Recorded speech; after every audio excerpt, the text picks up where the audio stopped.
Montana Territory. Winter, 1887. Nobody noticed what was happening beneath Sarah Hendricks' cabin.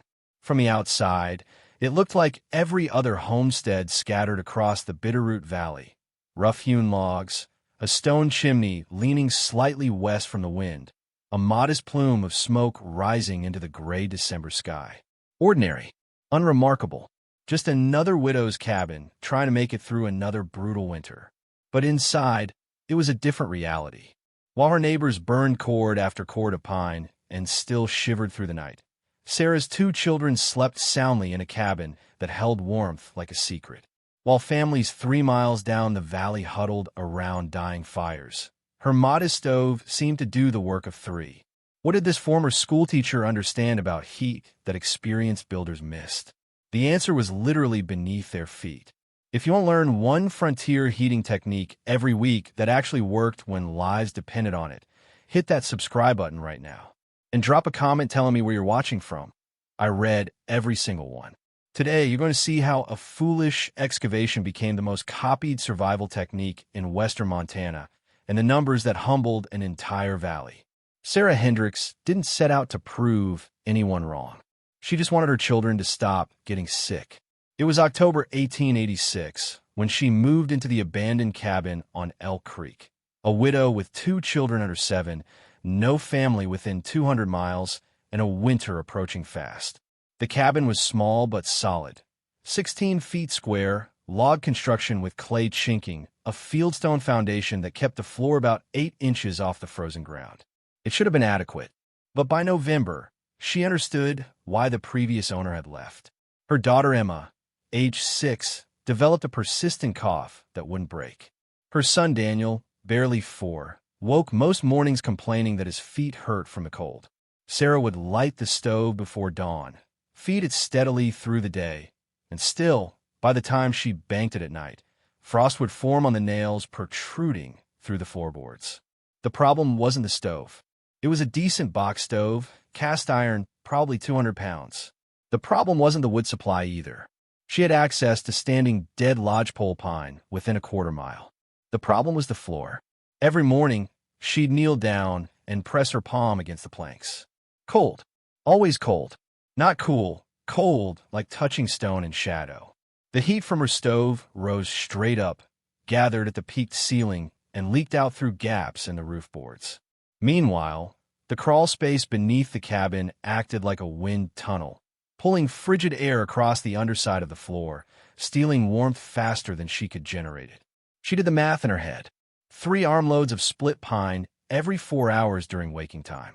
That was roughly a half cord every 3 days just to keep the interior above freezing at night. Unsustainable.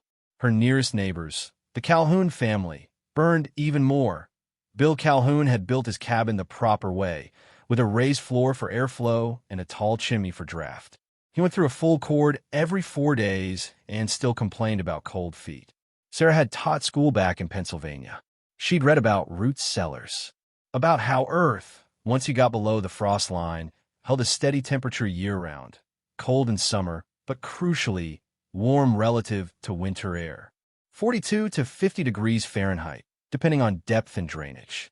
She started wondering, what if the floor wasn't the enemy? What if it could be part of the solution? What if she could put thermal mass, stone, earth, beneath the living space and connect it to the stove's heat somehow? By mid-November, she'd made her decision. She was going to dig. The excavation took 3 weeks. Sarah started small, lifted 2 floorboards near the center of the cabin, opposite the stove. The crawl space underneath was just tall enough to crawl through on her belly, maybe 18 inches of clearance. Dirt floor dry, undisturbed since the cabin was built.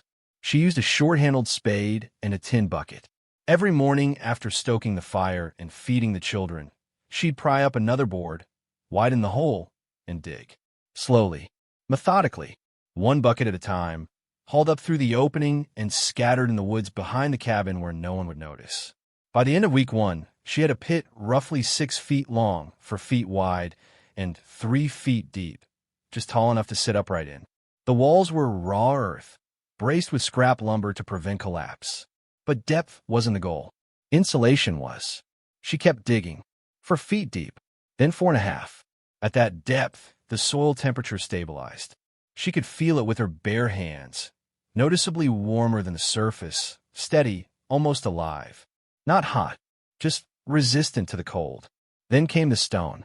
Sarah spent 2 days hauling fieldstone from the creek bed, flat pieces of granite and schist, each about the size of a dinner plate, some larger.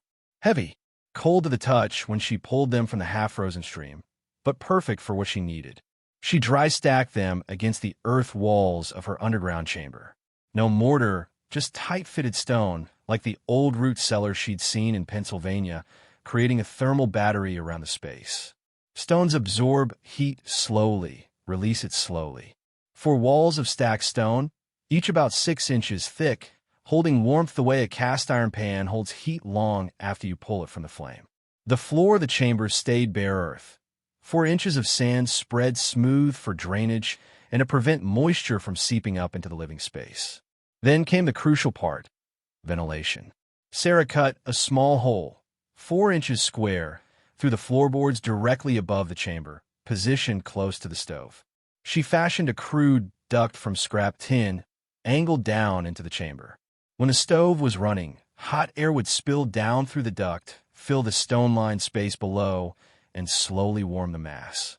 She added a second opening on the opposite end, a passive vent screened with cloth to keep out rodents, allowing cool air to circulate back toward the stove.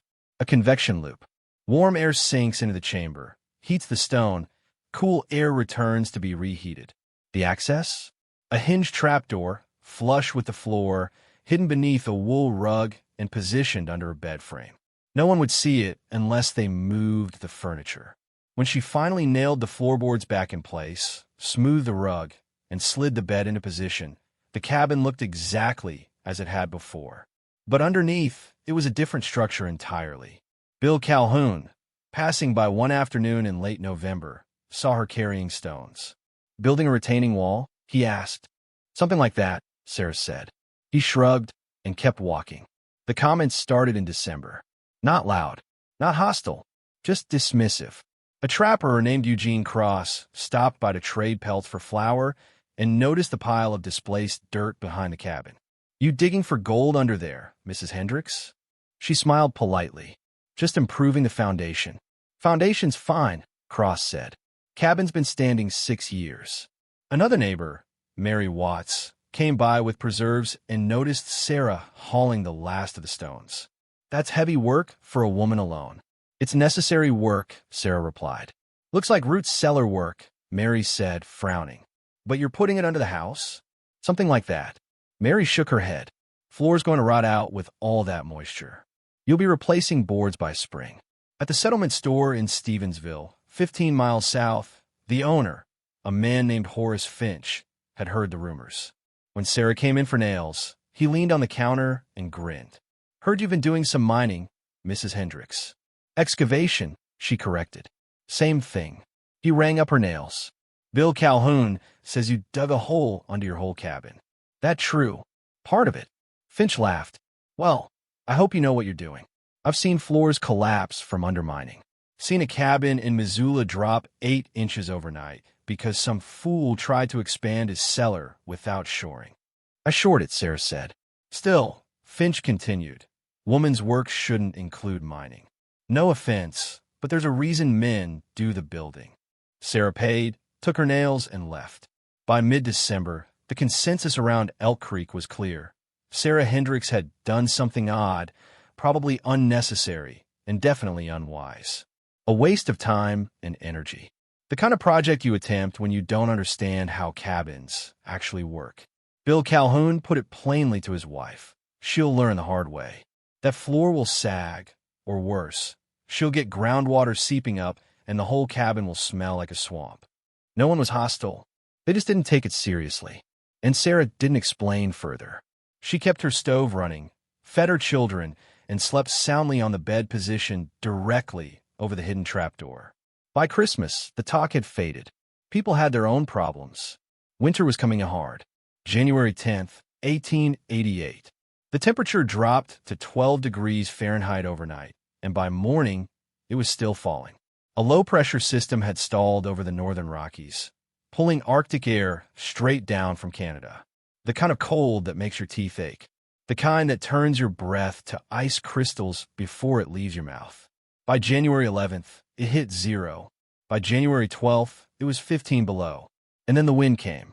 The blizzard rolled in on the 13th, a wall of white that erased the horizon, turned midday into twilight, and drove snow horizontally through any gap it could find. Drift piled 6 feet high against the north walls of cabins. Chimneys choked with ice. Livestock froze in their pens. For 11 straight days, the temperature never rose above -20 Fahrenheit. Across the Bitterroot Valley, families burned everything they had. Bill Calhoun went through a full cord of pine in the first 4 days. His chimney roared constantly, belching smoke and sparks, and still his family huddled in blankets near the stove. The floorboards in his cabin accumulated frost at the edges. His children wore all their clothes to bed. Eugene Cross, the trapper, ran out of dry wood by day 6 and started breaking up furniture. Chairs first, then a table, then bed slats. His cabin, built with a crawl space for ventilation, bled heat so fast he couldn't keep pace. Mary Watts, living alone 2 miles south, burned wet wood when her dry supply ran out. The stove smoldered. Smoke filled the cabin. She spent 2 days coughing, eyes streaming, trying to keep warm in a space that hovered just above freezing. And everyone noticed Sarah Hendrick's chimney barely smoked. A thin ribbon of gray, almost invisible against the storm. Not the thick, constant plume of a stove running full blast. Horace Finch, riding out the blizzard at the settlement store, mentioned it to Bill Calhoun when they crossed paths on day 8, both hauling emergency wood from the communal pile. "You seen Sarah's place?" Finch asked. "Seen the smoke," Calhoun replied. "Or lack of it. Think she's out of wood." Calhoun shook his head. "No, she's burning something. Just not much. Maybe she's freezing," Finch said. "Maybe," but neither of them checked. The storm was too brutal. The drifts too deep. Everyone was focused on their own survival. Stay with me, because now you're about to see the numbers that humbled this entire valley. On January 24th, the wind finally stopped. The temperature held at -18, but the air was still. Clear, brutal, and beautiful. And the truth became impossible to ignore. Dr. Raymond Kellerman made house calls starting January 25th. He was the only physician within 30 miles, and he'd spent the blizzard at the Stevensville boarding house, waiting for the storm to break. Now he moved from cabin to cabin, checking on families he knew would be suffering frostbite, hypothermia, respiratory distress from smoke inhalation. His first stop was the Calhoun place. Bill answered the door wrapped in 2 wool coats, breath visible even inside. The interior temperature, Kellerman estimated, was hovering around 38 degrees Fahrenheit. The stove was still running, loaded with pine, radiating heat, but the cabin couldn't hold it. 2 of the Calhoun children were showing signs of mild hypothermia, sluggish, pale, extremities cold. Kellerman advised keeping them near the stove, adding layers, warm liquids. "How much would you been burning?" Kellerman asked. 2 cords, Bill said. "Maybe more. I lost count." Kellerman checked Eugene Cross next. 34 degrees inside. Furniture broken up for fuel. Cross himself had frostbite on 3 fingers. Mary Watts, 36 degrees. Smoke damage to her lungs. Shivering uncontrollably despite being seated 2 feet from her stove. Then Kellerman rode to Sarah Hendrick's cabin. He expected the worst. A widow, 2 small children. Cabin known to have foundation issues from some excavation project people had mocked back in November. He knocked. Sarah answered immediately, fully dressed, calm. Behind her, both children were playing on the floor, no blankets, no coats. Emma was reading. Daniel was stacking wooden blocks. Kellerman stepped inside. Warm, not hot, not stove-adjacent warm, just warm, comfortable. The kind of temperature you'd expect in a house with a roaring fire, except Sarah's stove was barely ticking over.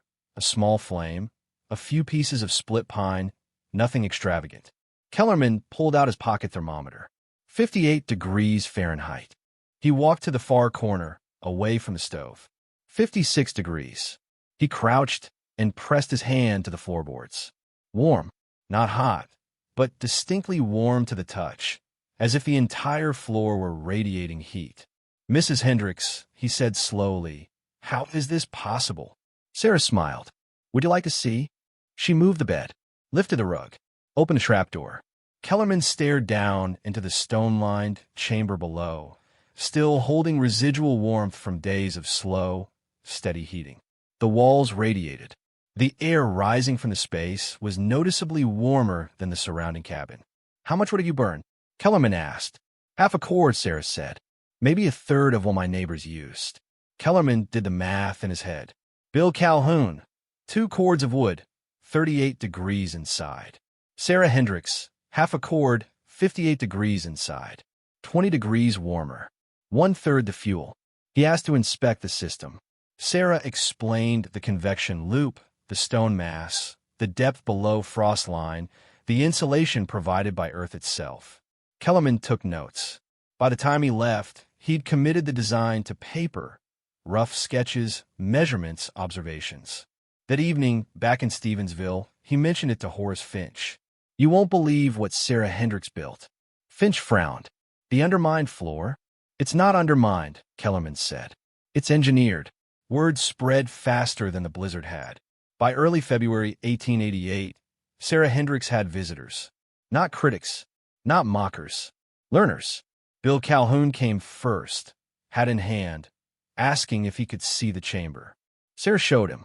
He crouched at the edge of the trapdoor, peered down at the stone-lined walls, felt the residual warmth rising from below. I'll be damned, he said quietly. It's a heat battery. Exactly, Sarah replied. Calhoun asked questions, technical ones. How deep? How much stone? How did she prevent moisture? How did she connect it to the stove without losing draft? Sarah answered each one patiently, precisely. She'd kept notes in a small journal, measurements, observations, adjustments she'd made during construction. She shared them freely. 3 days later, Calhoun started his own excavation. Not identical to Sarah's. His cabin was larger, his stove positioned differently, but the principle was the same. Dig below the frost line. Line the chamber with thermal mass. Create a convection path. Let the earth and stone do the work that wood alone couldn't sustain. Eugene Cross came next, then Mary Watts, then 2 families from over the ridge who'd heard about it from Dr. Kellerman. By March, the technique had a name, the Hendricks Chamber. It spread organically, without fanfare, driven purely by results. No one wrote articles. No one filed patents. It was survival knowledge, shared the way frontier communities always shared survival knowledge. Person to person, modification to modification, adapted to local conditions. Some dug deeper chambers, 5 feet instead of 4. Some used river rock instead of fieldstone. Some added multiple vents, experimenting with airflow. A homesteader named Jacob Ernestine built a larger version under his barn to keep livestock water from freezing. Worked so well he expanded it the following year. By winter of 1889, 12 cabins within a 50-mile radius of Elk Creek had incorporated some version of the underground thermal chamber. The results were consistent. Families reported 20 to 30% reductions in wood consumption. Interior temperatures stayed 10 to 20 degrees warmer than comparable cabins without the modification. Floors no longer accumulated frost. Children slept through the night without waking from cold. Horace Finch, the storekeeper who'd warned Sarah about undermining, admitted to Dr. Kellerman over coffee that spring, I was wrong. Dead wrong. That woman understood heat better than every builder in this valley. Sarah herself stayed quiet about it. She didn't seek recognition. When people asked, she explained. When they didn't, she went about her work, teaching her children, maintaining her cabin, preparing for the next winter. But the technique outlasted her. By the early 1900s, variations of the Hendricks Chamber appeared in homestead construction throughout western Montana and northern Idaho. Builders began incorporating below-floor thermal mass as a standard feature in cold climate cabins, not as an innovation, but as common sense. The secret room was never truly secret. It was just ignored until conditions forced people to pay attention. And that's the real lesson. Sarah Hendricks didn't invent thermal mass. She didn't invent convection. She didn't even invent underground heat storage. Root cellars had used similar principles for centuries. What she did was combine existing knowledge in a context where it mattered most: survival. She saw a problem: heat escaping through the floor faster than she could generate it. She identified a solution: using the earth itself as insulation and stone as a battery. And she executed it, alone, without permission, without validation, because the alternative was watching her children suffer. The experts dismissed her because the solution didn't fit their mental model of how cabins should work. Floors were supposed to be raised for airflow. Heat was supposed to rise. Digging under your own house was foolish, dangerous, women's work taken too far. Until the blizzard proved otherwise. Until the numbers made doubt impossible. 58 degrees on half a cord of wood, while neighbors froze at 38 on twice the fuel. That's not opinion. That's physics. Thermal mass, convection, insulation, principles as old as the earth itself, applied with precision by a schoolteacher who refused to accept cold floors as inevitable. The wisdom wasn't ancient. It was fundamental. And sometimes the most radical act is simply paying attention to what works. Now it's your turn. Drop a comment below and tell me, where are you watching from, and what's the coldest winter you've ever faced? And if you want more frontier survival techniques that actually worked when lives depended on it, techniques you won't find in modern building codes, but that outperformed expert designs time and time again, hit that subscribe button. Every week, one story, one technique, one truth that the cold couldn't kill. See you in the next one.